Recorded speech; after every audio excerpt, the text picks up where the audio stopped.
So, let us go to the next subject, that is health and well-being. Let us deal with the first unit, that is importance of health, food and safety. First 5 marks questions. Who is said to be a healthy person, or what is health? Write the importance of health. So this question can be asked in two different ways. So according to World Health Organization, health is a state of complete physical, mental and social well-being, and just not merely the absence of disease or infirmity. Infirmity also means diseases. Okay. So next, what is the meaning, general meaning of health and healthy person? Okay, health is a holistic concept, not only absence of disease, but it includes physical strength, mental stability, emotional balance, and social adjustment. Okay, a healthy person can function effectively in his daily life. He will have a balance in his body and mind. So, what is the importance of health? It helps in overall development of students. It helps a student attend school regularly, participate actively in academic and co-curricular activities. It builds strength, self-confidence, emotional stability, and also decision-making skills. Okay, without good health, even the talented and most intelligent students also will fail to achieve their goal. So health is a very important aspect. So what are the characteristics of a healthy person? He will have well developed physical, mental, social and emotional qualities. He will have strong body, good stamina, proper growth, and it's free from frequent illnesses. Okay, mentally a healthy person is capable of clear thinking, problem solving and making sound decisions. So this aspect is related to the mind, and he is able to maintain harmonious relationships with his peers and other his social group. Okay, what are the emotional and behavioral traits? He's able to control his anger, fear, anxiety, and stress effectively. So, such individuals are confident, he's always motivated, and he's capable of facing life's challenges without losing balance. So, what are healthy lifestyle habits? Balanced diet, regular exercise, adequate sleep, and personal hygiene. Okay, so the next question is, what is the need and importance of immunization? Immunization is a very important aspect in every person's life. Parents should get immunize their children. Parents should immunize their children right from the time of birth at regular intervals. So, what is immunization? It is a process of protecting individual from infectious diseases by administering vaccines that stimulate body's immune system, and produce resistance against harmful microorganisms. So, whenever a vaccine is given to a particular person, his body produces immunity against that particular disease. Okay, what is the need and importance of immunization? It protects children from serious diseases. It reduces child mortality and morbidity. Morbidity is the disease causing tendency, that is diseases or various other illnesses. It prevents from the spread of infectious diseases within the community, and it reduces the financial burden on the families. As people's frequency of falling sick reduces, it will also reduce the financial burden. Okay, it ensures that children are physically fit and capable of attending school regularly. So what are the free vaccinations given in India? This is the list: BCG, OPV, DPT, hepatitis B, measles, mumps, rubella and pentavalent vaccine. So these are the free vaccines. Okay, so what is first aid? So first aid is immediate and temporary care that is given to the person who is injured or suddenly becomes ill. Okay, it is very important in emergency situations. So what is the importance of first aid? It saves life by maintaining vital functions. It prevents the condition from becoming worse, and it reduces pain, provides comfort and reassures the victim. Okay, it increases the chance of quick recovery. So what are the goals of first aid? This is called 3Ps: preserve, prevent and promote. Okay, these are the 3Ps, very important, you have to write in the exam. Explain food habits and shifting food practices in light of globalization.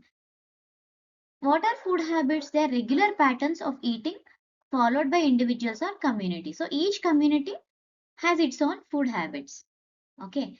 They're deeply influenced by culture, religion, tradition, and geographic conditions. So based on the area that people stay, also food habits keep changing. Like North India people eat one particular type of food. Like North India people consume lot of wheat. South India people consume lot of rice. So it is based on the geographical conditions and the availability of the food there. Okay. Factors influencing food habits. So cultural practices, economic status, availability and accessibility of food in that particular region, lifestyle and occupation, education and awareness. Okay. So traditional food habits generally focus on home cooked, seasonal and available foods which are often nutritious and balanced. So these habits maintain health and prevent diseases. So effect of globalization on food habits. Due to globalization, we got introduced to new food cultures, fast foods, processed foods, and lot of junk foods which have lot of oil and sugar in them. So increasing urbanization and busy lifestyle, everybody nowadays are employed, so they are preferring to eat ready to eat and convenience foods. Okay. Exposure to international cuisines through media and technology has influenced people to adopt Western food habits. Like in the past, we did not have pizzas and burgers, noodles, such things. But now, due to social media and technology, people are consuming those foods also. So, shift in food practices. How was food consumption in the past and how is it now? So, there is a noticeable shift from traditional nutritious food to junk and processed food. So, our grandparents mainly ate nutritious foods, but now due to time constraints and due to many other factors, we are consuming junk and processed foods. So this shift resulted in many health problems like obesity, diabetes, heart diseases, etc. And this shift also, mainly people are consuming outside food. And so what is the right? The next question is, write briefly about economics of food. So what is economics of food? It is nothing but the relationship between food consumption, economic factors such as income, price, availability and purchasing power. So it is basically based on the financial conditions and resources that are available for a particular family. So what is the role of income and affordability? Income and affordability are very important factors in determining the type and quality of food. Like for example, if a family earns a good amount of income, they invest in good quality food like organic produce, organic fruits and vegetables, organic grains, etc. But if the family is not earning that much, they will obviously they cannot afford such good quality food. Okay. Low income families often depend on cheap and less nutritious food. Okay. Which leads to malnutrition. High income groups have access to variety of food, but they still have but there is still a chance to make unhealthy choices due to lifestyle factors. Okay. So what is the impact on nutrition? Economic constraints result in imbalanced diet. They result in weakness, poor growth, low immunity, and malnutrition, especially among children. So the next important thing is food budgeting and planning.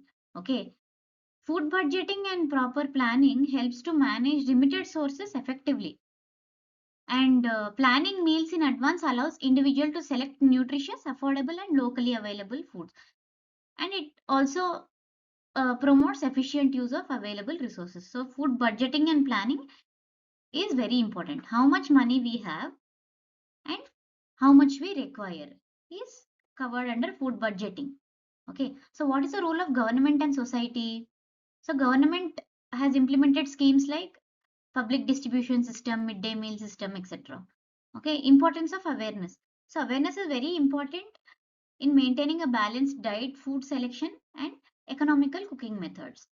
Okay, people can maintain good health even with limited income by choosing a nutritious, cost effective food items, and they have to implement food budgeting. So how do you preserve food values while cooking? Very, very important. So what is the meaning of food value preservation? Food value basically refers to the nutritional content present in foods like proteins, vitamins, minerals, etc. Okay, during cooking, nutrients can be lost due to excessive heat, water, exposure to air, and improper cooking methods. Therefore, it is very important to preserve the food value, okay, for the food to be nutritious and beneficial. So, what are the causes of nutrient loss? Washing vegetables after cutting, okay, leads to loss of water soluble vitamins. Overcooking, then throwing away cooked water, exposure to air and light also can reduce nutritional quantity.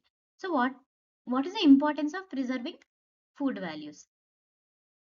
So preserving nutrients helps in maintaining energy levels and immunity. It is important for children, pregnant women and sick individuals to for a balanced nutrition. Then what are the tips to prevent food values while cooking?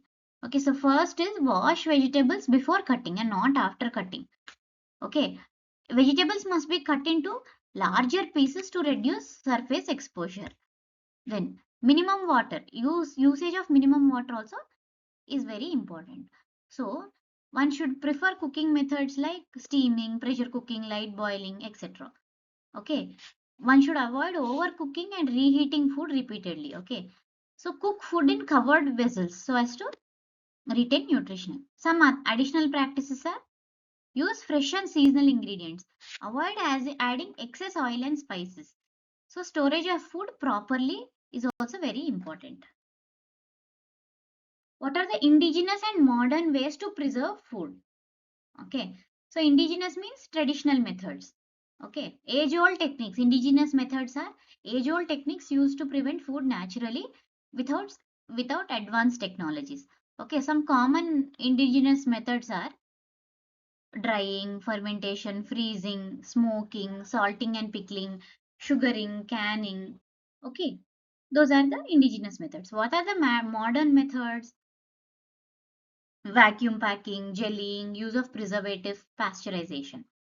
Okay, so what are the advantages of modern methods? They increase the shelf life, they maintain the quality, and they allow large scale storage. So the next question is write about practices related to food hygiene. So what is food hygiene? It refers to the conditions and practices that are necessary to ensure the safety, cleanliness and quality of food. It prevents food contamination, food poisoning and spread of harmful diseases. So what are the cleaning practices? Okay, so these are the cleaning practices. Hands must be washed thoroughly. Utensils, kitchen surfaces, and equipment should be clean and sanitized regularly. Raw food items must be washed properly to remove dirt, pesticides, etc. Okay. So, storing practices. What are the storing practices? Food should be stored in clean, dry, covered containers. Perishable items like milk, meat, and cooked food should be stored at low temperature. Dry foods must be stored in airtight container. Proper labeling and is required to maintain the freshness and safety. Labeling means writing the date when you have purchased. Then what are some preparation practices? Clean environment. Food should be prepared in clean and hygienic environment. Raw and cooked foods must be handled separately. Clean water should be used for washing and cooking. Cutting boards and knives should be cleaned regularly. Okay. Touching food with unclean hands also is not a good practice. What are some of the cooking practices? Food should be cooked thoroughly at appropriate temperatures. Undercooked food, especially like meat and eggs, can cause serious health problems. Food should not be left uncovered after cooking. Okay, reheating also should be done properly, and excessive reheating also is not good. What is the importance of food hygiene? It prevents major harmful diseases, it ensures better health, and it promotes healthy eating habits. What is malnutrition and what are the reasons of malnutrition? This malnutrition is a serious problem, especially in low income groups. So what is malnutrition? It is a condition that occurs when body does not receive adequate or balanced nutrition. Okay, it can result from deficiency or excessive nutrition. Uh, it can people only think that it results due to deficiency of nutrients, but in some cases it results due to excess of nutrients also. Okay, what are the forms of malnutrition? Undernutrition, overnutrition, imbalance, and other specific deficiency like lack of nutrients like vitamins and minerals. Okay, what are the diseases that are caused due to malnutrition? Marasmus, kwashiorkor, anemia, goiter, xerophthalmia, and other micronutrient deficiencies. What are the reasons of malnutrition? Poverty, lack of awareness, poor food habits, inadequate health care, poor sanitation, and other cultural practices. What are the effects of malnutrition during pregnancy? Okay, malnutrition in pregnancy is very common. It results in low birth weight of babies, increased risk of maternal and infant mortality, poor physical and mental development, weak immunity. Okay, impact on children, delayed growth, reduced learning ability, and increased susceptibility to infections. So what is obesity? How can it be avoided? It is one of the major problem that everybody across the world are facing. So what is obesity? Excess accumulation of body fat which leads to many health issues. Okay. It is generally caused because of imbalance between calorie intake and energy expenditure. So waist to hip ratio is a very important measure to find out obesity. So men more than 9.90 indicates risk and women more than 0.85 indicates risk. Causes of obesity. Okay, so these are the causes of obesity like consumption of high calorie food, lack of physical activity, genetic factors and hormonal imbalance, emotional eating. Emotional eating in the sense many people whenever they are sad or whenever they are happy, excessive sadness or excessive happiness also they consume a lot of food. When they are in a very stressed out mood, that time also they consume a lot of high calorie food, irregular eating patterns, etc. Then effects of obesity. What are the effects of obesity? Diabetes, heart diseases, high blood pressure, and it also causes physiological mind related issues like low self esteem, lack of motivation, etc. How to prevent obesity? Regular exercise, healthy eating, controlled eating, monitoring weight regularly, and consistency in whatever you are doing. So, additional measures are drinking sufficient water, getting adequate sleep, reducing screen time. Okay. So, preventing obesity is a very important thing. So, the next question is what are the safety and security measures to be taken in school to prevent disasters inside and outside of the school? So what is meaning of school safety and security? They're the measures that are taken to protect students, staffs, and school property from dangers, potential dangers, accidents, and disasters. So it includes physical safety, that is infrastructure, fire, etc., and emotional safety, like free from bullying, fear, violence, etc. Okay, so safe school environment is extremely important for the effective learning and overall development of the students. So what are the safety measures that are to be taken inside the school? Strong construction, ventilation, lighting, emergency exits, installation of safety equipments, regular safety drills, safe electrical systems, clean drinking water and proper sanitation, and CCTV cameras are required for regular monitoring. So what is the role of teachers in maintaining the safety inside school is they should guide the students about different safety rules and emergency procedures, and they must always remain alert and respond quickly in case of emergency. So what are the measures taken outside the school? Safe transportation facility, road safety awareness, and proper fencing and security at school gates, and coordination with local authorities like police and fire services. Then disaster preparedness.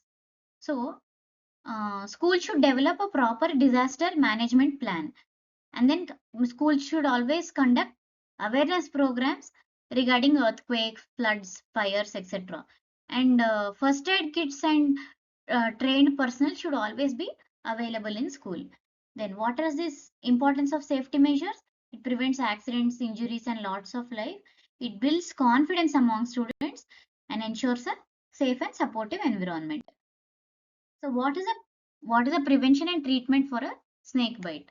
Okay, snake bite is generally very dangerous and even life threatening thing. Okay, they are mostly common in rural areas due to because they are mostly they have outdoor activities, like they are mostly in fields, forests, or poorly lit areas. Okay, so how to prevent snake bite is we should avoid walking barefoot in grassy or bushy areas. We should always use a torchlight while walking in the night and keep the surrounding clean to prevent snakes from entering homes, and always wear protective footwears when you go to snake prone areas, and do not disturb or handle snakes unnecessarily if you find any. Okay, so awareness. So students should always be educated about snake habitats, like where snakes are present, and precautions. And awareness also helps in reducing panic. Okay. So first aid and treatment. Okay. First, the victim should be calm and still, and to slow down the spread of venom. And then immobilize the area. That is, you should not move the affected area and keep it at heart level or lower. Okay, you should remove tight clothing and ornaments. Do not cut, suck, or apply any chemicals around the wound. Okay, do not use anything tight that may cause further damage. So, tourniquet is nothing but a piece of cloth. So, you should not tie anything tight near the wound, as it may cause further damage. So, what is the medical treatment? First, it is very important to take the victim to the nearest hospital, and then medical professionals will see and give the proper care. Okay, quick action is very important. So how is it important?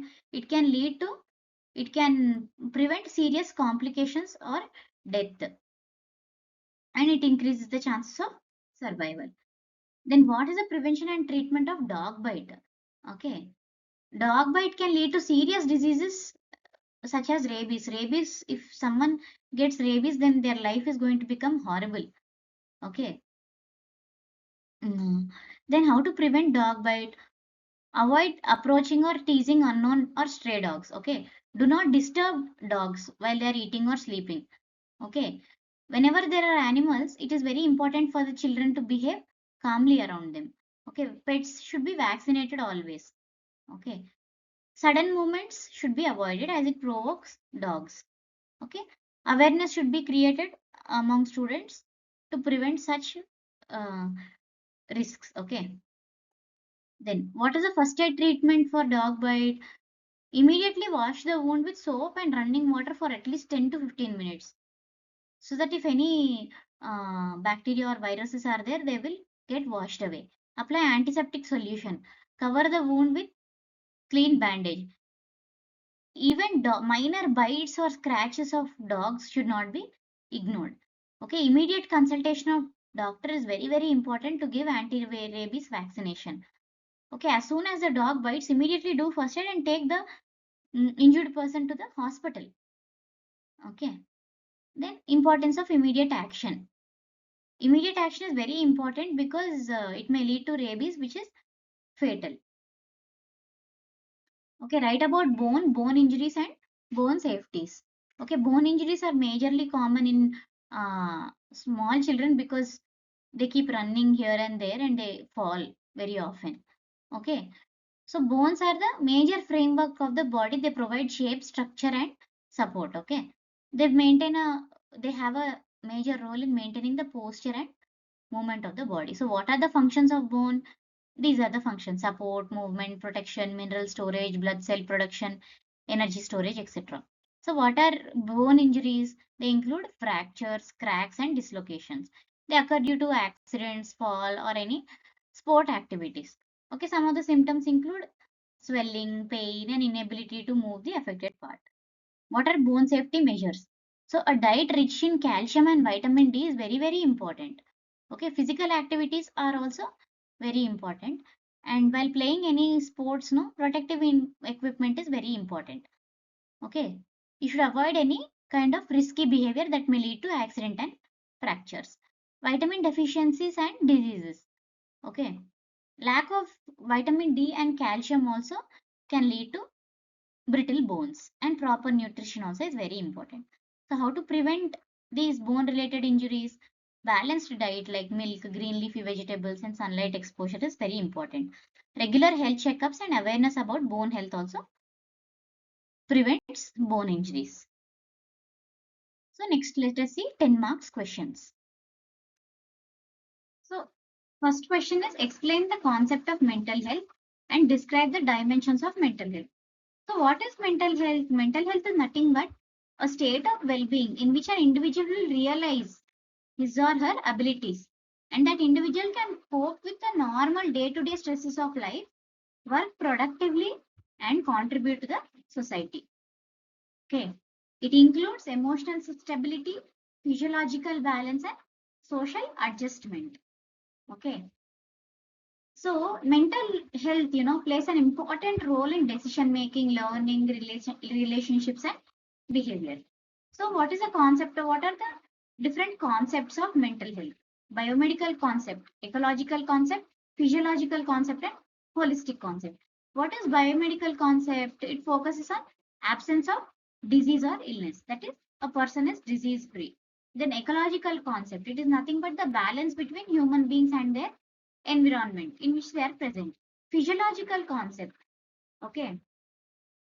Normal functioning of the body organs and the systems. Holistic concept. It is a complete integration of physical, mental, social, and spiritual well-being of an individual.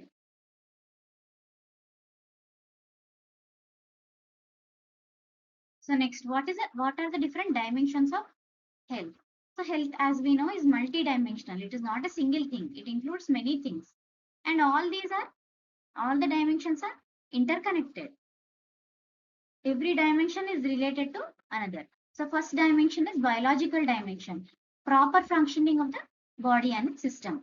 The next one is emotional dimension, how to manage and express emotions appropriately. Next one is mental dimension. It is the ability of a person to think clearly, make decisions and solve problems effectively.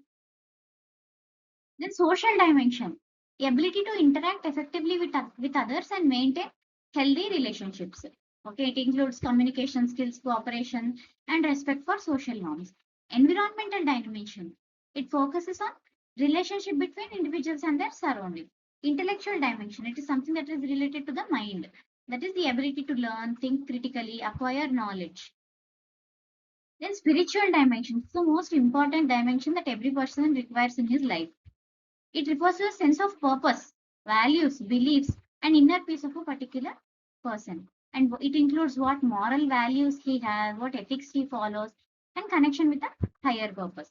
Then, what is the importance of mental health? So, mental health promotes overall well being and quality of life, enhances learning ability, productivity, and decision making. It helps individual cope with different stresses and challenges of life effectively, and it builds strong relationship and social harmony. Explain the health needs of children, adolescents, and differently abled children. So here there are three kinds of people. We will deal with them separately. Children, next adolescents, and then next differently abled children. So first let us look into health needs of children. It is very important to address the health needs of children and provide a healthy environment for them to grow, because healthy children today are healthy adults tomorrow. Okay. So first, some of the important aspects of their health needs are nutritious food, adequate sleep, physical exercise, immunization, healthy living on environment, mental health. Next, let us look into health needs of adolescents. Okay. Adolescence, as we already know, it is a period of rapid physical, emotional, and physiological change. So, what are their main needs? Need for balanced and nutritious diet, regular physical activity, mental and emotional support, sexual and reproductive health education, adults adequate sleep and rest, healthy habits and lifestyle choices, social support and positive relationship, healthcare services and counseling, self-confident. Encourage one must elders must provide encouragement for self-confidence, identity formation, decision-making skills, and proper guidance should be given with respect to academic pressure and career plan. health needs of differently abled children. Okay, so these differently abled children, no, they require special attention and support to meet their unique health needs. So, what are their needs? Regular medical care and rehabilitation services, assistive devices, inclusive education and individualized learning platforms, confidence and self-learning, self-esteem, then safe and accessible environment, proper nutrition to support their development, and regular monitoring of health conditions, and social inclusion, and then support from teachers and caregivers, and access to specialized healthcare professionals like therapists and counselors. So some of the additional needs of differently able children are family support, acceptance and inclusion, various government schemes and financial support, vocational training and skill development, mental health services, communication skills. So importance of meeting health needs. What are the various points under this? Proper growth, development and quality of life, and this meeting health needs promotes equality and inclusion in the society, and it enhances learning ability and productivity. So the next question is, give a brief note on different body systems in relation to health and fitness. So the first body system is muscular and skeletal system. They have given both of them together. So this muscular skeletal system consists of bones, muscles, joints, ligaments, and tendons. They provide structure, support, and movement to the body. Okay. Importance and functions. Okay. It provides framework and shape, enables movement through the interaction of muscles and bones. So muscles and bones interact to give movement to the body, protects internal organs from injury, stores minerals like calcium, phosphorus, essential for body functions, and produces blood cells in bone marrow. So key aspect of fitness of muscular system, muscular skeletal system. So how to maintain the system fit? So regular physical exercises is the obvious point, and proper posture while working or while studying. Posture is very important. It prevents strain and deformities. Adequate intake of calcium and vitamin D, stretching and flexibility exercises, avoidance of excessive strain and proper rest, maintaining ideal body weight, proper ergonomics in daily activities. Ergonomics is nothing but proper position to prevent long-term damage. And the next system is respiratory system. So it includes organs such as nose, trachea, lungs, and diaphragm. Okay, they are responsible for breathing and gas exchange. Okay, it helps in supplying oxygen to the body and removing carbon dioxide, which is essential for the survival. Then what are its functions? Facilitates intakes of oxygen and that is necessary for regular cellular activities, removes carbon dioxide, which is a waste products, helps to maintain acid base balance in the body, supports speech and voice production. So how to keep the respiratory system fit? Regular aerobic exercises like running, swimming, and cycling, avoiding smoking and exposure to pollution, practicing breathing exercises, maintaining a clean environment, adequate nutrition, and early treatment of respiratory diseases. The circulatory system, it consists of heart, blood vessels, and blood, which transport nutrients, oxygen, hormones, and waste products throughout the body. What are its functions? Supplies oxygen and nutrients to tissues, removes waste products like carbon dioxide, helps to regulate body temperature, and transport hormones throughout the body. Then how to maintain the fitness of circulatory system? As usual, regular physical exercise, balanced diet which is low in fats and cholesterol, maintaining normal blood pressure, avoid smoking, and regular health checkups. Then digestive system. So it includes organs like mouth, stomach, intestines, livers, and pancreas. What are the functions of digestive system? It digests food into simpler substances. It absorbs nutrients required for energy and growth. It eliminates waste products from the body. How to keep the digestive system fit? Consuming a balanced diet that is rich in fiber. So every meal that we consume should be having adequate amount of fiber like fruits, etc. Drinking adequate water, regular eating habits, and avoiding overeating. Practicing good hygiene to prevent infection physical activity, and avoiding junk foods. So the next question is, what is nutritious food? Explain its types and benefits. This can also be asked as what are different nutrients and their functions. So what is the meaning of nutritious food? So nutritious food is the food that is required for proper growth, development, energy production, repair of tissues, and maintenance of overall health. Okay. So a balanced diet. A nutritious food includes balance of carbohydrates, protein, fats, vitamins, minerals, fiber, and water. Okay. So nutrition not only plays a important role in physical health, but it also plays a very important role in mental development, emotional stability, and resistance. Okay, lack of proper nutrition can lead to malnutrition. Therefore, consumption of nutritious food is very essential to maintain energy levels, concentration, and overall productivity of daily lives. So, what are the types of nutrients? So the first type of nutrients is macronutrients. They are required in large quantities: carbohydrates, proteins, and fats. Next is micronutrients. They are required in smaller quantity but are very essential. Okay, vitamins and minerals. So, other essential components are fiber and water. Then, what are carbohydrates? Their main source of energy required for daily activities. Functions of carbohydrates: they provide immediate energy. They help in proper functioning of brain and nervous system. Okay. Um, then next, proteins. They are usually bodybuilding nutrients found in pulses, eggs, fish, meat, legumes, etc. What are the functions? Growth and repair, essential for formation of enzymes, hormones, and antibodies, strengthening of immune system, and important for development of muscles and organs. Fats. They are concentrated source of energy. They provide more energy than carbohydrates, oil, butter, ghee, nuts, seeds, etc.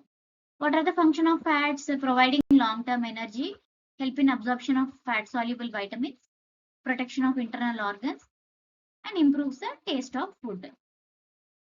So, what are vitamins? They're the most important micronutrients essential for regulating body processes, maintaining immunity, and supporting growth and development. So there are two kinds of vitamins: fat-soluble vitamins and water-soluble vitamins. Fat-soluble vitamins are A, D, E, and K. Water-soluble vitamins are B complex. That is all the vitamins that come under B, like B1, B2, B3, B6, B12, and C. So this table you can go through. It contains all the essential vitamins, what are their sources, their benefits, and the deficiency diseases. What are minerals? They are essential for proper functioning of body system, bone health, nerve function, and blood formation. So important minerals are iron, calcium, iodine, zinc, sodium, phosphorus, and chlorine. So apart from this, fiber and water. Fiber improves in digestion and prevents constipation, and it helps in maintaining healthy weight. It helps, basically fiber helps in elimination of the waste products. Okay, then water. As you all know, water is the elixir of life. It is the most important thing for everybody. It is essential for digestion, circulation. Not only for digestive system, water is useful for other systems also. Then write about prevention of foodborne and waterborne and deficiency diseases. So foodborne, waterborne, and deficiency diseases, they are most widespread public health problems. Okay, they affect children, adolescents, and other vulnerable population. So these diseases, primarily foodborne, waterborne diseases, they come due to consumption of contaminated food, water, poor sanitation, lack of hygiene, and inadequate nutritional intake. Okay. So what are the harmful bacteria and what is their impact? Okay. Some of the harmful bacteria are Salmonella, Clostridium botulinum, Escherichia coli, E. coli. Okay. All these, if present in food, they will result in many diseases and various kinds of infection. So it is very important to handle food properly and clean contaminated surfaces, use clean utensils, and drink properly purified water. Okay, viruses. Previously we have seen bacteria. Now we will see viruses that cause food and waterborne diseases. Some of the viruses are norovirus, hepatitis A virus, rotavirus, etc. So, how to prevent food and waterborne diseases? First thing is personal hygiene, washing hands thoroughly, keeping nails trimmed, wearing clean clothes, and avoiding consumption of street food. Then, environmental hygiene, that is maintaining clean surroundings, proper disposal of garbage, and drainage systems are properly covered and not clogged. Then, food hygiene, how to maintain food hygiene.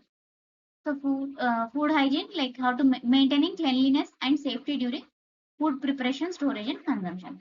So how to maintain food hygiene? Wash fruits and vegetables regularly under water to remove dust and pesticides.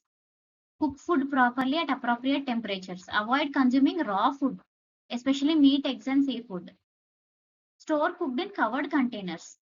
Refrigerate perishable food items to prevent bacterial growth. Reheat food properly before consumption. Use clean utensils, cutting boards, and kitchen surfaces. Okay. Then what is how to maintain water hygiene?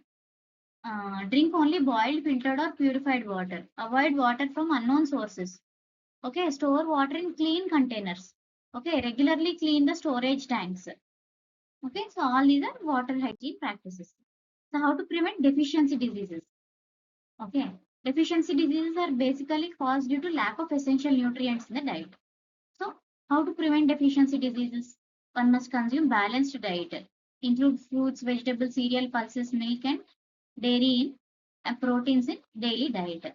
Adequate intake of vitamins and minerals should be there. Provide promotion of awareness programs should be conducted. Okay. Then fortification of food, example iodized salt. Like fortification of food means addition of minerals, nutrients, and vitamins and minerals from the outside, like adding iodine to salt, that is iodized salt that we regularly consume. Helps prevent deficiencies. Then regular health checkups, avoid junk foods, and encourage breastfeeding in infants. Then government programs and midday meal schemes. Okay, so these are all preventive measures for deficiency diseases. So the next question is, are schools fully successful in safety and security for children? Critically examine. So safety and security is very important, and schools should ensure fear-free, supportive, and conducive learning environments. They should protect students from physical, environmental, and man-made risks. Okay, common disasters and risks faced by children are first is natural disasters, that is floods, earthquakes, landslides, tsunamis. If the schools are present in the geographical areas which are more prone to these natural disasters, then these might happen. Next is fire accidents, then storms and forest fires, then man-made disasters like terrorist attack, violence, road accidents, etc. Then internal school risks like laboratory accidents, playground injury, unsafe buildings, and overcrowded classroom. So are schools really successful in ensuring safety? Yeah, schools have made progress in implementing safety measures, but they are not fully successful due to several limitations. So, this partial success that they have attained is due to the basic safety measures, and awareness about safety has increased, and also periodic drills and training programs conducted in some institutions, not in every institution. So, what is the reasons for partial failure? Lack of infrastructure, inadequate preparedness, overcrowding, negligence and lack of awareness, transport and safety issues. So, what are the measures that are to be taken to improve the safety and security?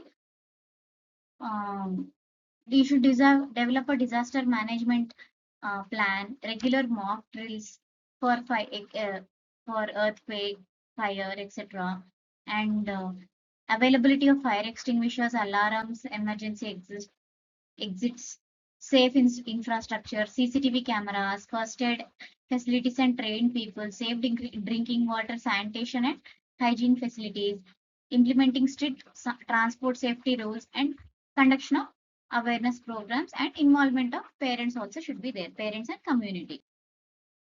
So there is a need for a holistic approach with respect to this safety also.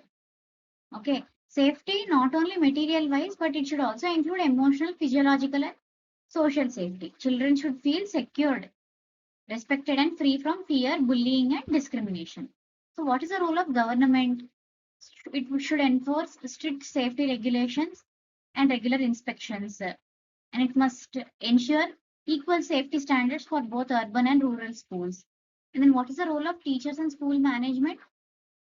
Teachers should be trained in emergency response and child protection. School management must take responsibility for continuous monitoring and improvement.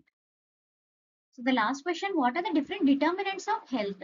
Explain the need of children and adolescents.